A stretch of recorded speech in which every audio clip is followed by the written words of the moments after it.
এই যে সৈনিকা চৌধুরী দেব এবং শবনম বুবলিকে নিয়ে নতুন সিনেমা করার প্ল্যান করতেছে, দেখে নিয়ে নায়িকা অপবিশ্বাস এই প্ল্যানের মধ্যে জল ঢেলে দেবে। আর এটা নতুন কিছু নয়, আপনারা দেখে নিয়ে নায়িকা অপবিশ্বাস তার নিজের সর্বস্ব দিয়ে চেষ্টা করবে যেন শবনম বুবলি দেবের সঙ্গে সিনেমা করতে না পারে।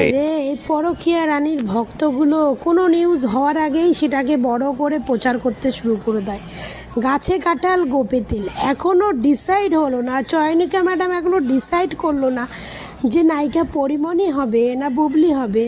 ঠিক আছে, সে এখন দুজনের চয়েসেই রয়েছে, এবার কে হবে এখন ডিসাইড হলো না, তার মধ্যেই অপবিশ্বাসকে ঢুকিয়ে দিল।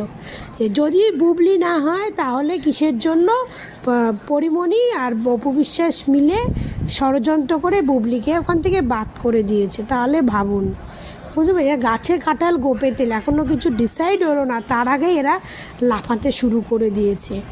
আর ওদিকে আমাদের অপবিশ্বাস ম্যাডাম কি করছে দেখুন, অপবিশ্বাস ম্যাডাম কি করছে দেখেছেন? সে তার ফটোশ্যুট নিয়ে ব্যস্ত আছে, সামনে পুজো, সে বিভিন্ন ফটোশ্যুটে এখন ব্যস্ত। আরে ভাই, তোদের বুবলি ম্যাডাম যদিও দেবের সঙ্গে এটা হয়, যদিও হয়, আমি বলছি যদি হয়, তোদের বুবলি ম্যাডাম একটা সিনেমা করতে যা পারিশ্রমিক নেবে, অপবিশ্বাস তা এই সমস্ত কাজ করে তার ডবল পারিশ্রমিক নেয়। তাহলে সে কেন শুধু শুধু 1-2 মাস কষ্ট করে সিনেমা করতে যাবে? 1-2 মাস সিনেমার পেছনে টাইম দাও, তারপরে দেশ বিদেশে শুটিং থাকবে, পেছন পেছন ঘোরাঘুরি করো। কেউ করতে যায়, কেউ পাগল, কেউ করে, যেখানে সে দোকান উদ্বোধন করে, বিভিন্ন অনুষ্ঠান করে, সে ফটোশ্যুট করে তোদের বুবলি ম্যাডামের থেকে অনেক বেশি উপার্জন করছে।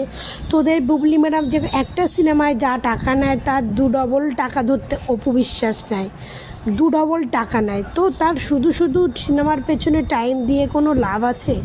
কোনো লাভ আছে কি সিনেমার পেছনে টাইম দিয়ে? কেন সিনেমার পেছনে টাইম দিতে যাবে? তার তো সিনেমা ছাড়াই সে অনেক ইনকাম করতে পারছে, অনেক কম সময়ে ভালো ইনকাম করতে পারছে, তো কেন করবে অত এর কাজ? আর তোদের গাছে কাঁঠাল গোপে তেল, এখনও ডিসাইড হলো না তোদের বুবলি ম্যাডামকে নেবে কি না। আগে থাকতেই তোরা চাটতে শুরু করে দিস, এই জন্যই তোদের বুবলি ম্যাডামের কেরিয়ার দিন রসাতলে চলে যাচ্ছে। আর আমার তো মত, আমার পছন্দ যদি বলতে চাই, আমি দেবের সঙ্গে পরিমণিকে দেখতে চাই, কারণ পরিমণির লুকস, হাইট, ফিগার সব দিক থেকে বেস্ট। আমি পরিমণিকে দেখতে চাই। যদি চয়নিকা ম্যাডামের অরিজিনাল চয়েস, পছন্দ, কোয়ালিটি ভালো হয়ে থাকে, তাহলে উনি পরিমণিকে অবশ্যই সাইন করবে, বুবলিকে নয়। আর হ্যাঁ, বুবলি যথেষ্ট ভালো, বাট পরিমণির কাছে বুবলি কিছুই না, এটাই হচ্ছে সবথেকে আসল কথা।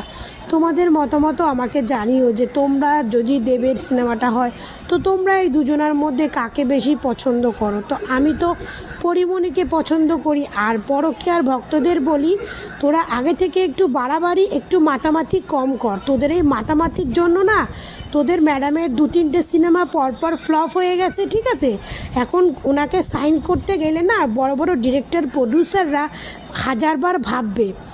যার পরপর 3-4টে সিনেমা ফ্লপ, তাকে নিয়ে কাজ করতে গেলে প্রডিউসাররা 1000বার ভাববে। ঠিক আছে, আর যেখানে পরিমণির মতো নায়িকা আছে, সেখানে আমি মনে করি বুবলি কোনো ধারে কাছেই টেকে না। তো তোমাদের মতামতটা আমাকে জানিও। আমি তো চাই পরিমণি, অবশ্যই পরিমণি থাক, কারণ যেহেতু দেব থাকছে, দেব আমার পছন্দের না, একটু সেখানে পরিমণি থাক। তো টাটা, বাই।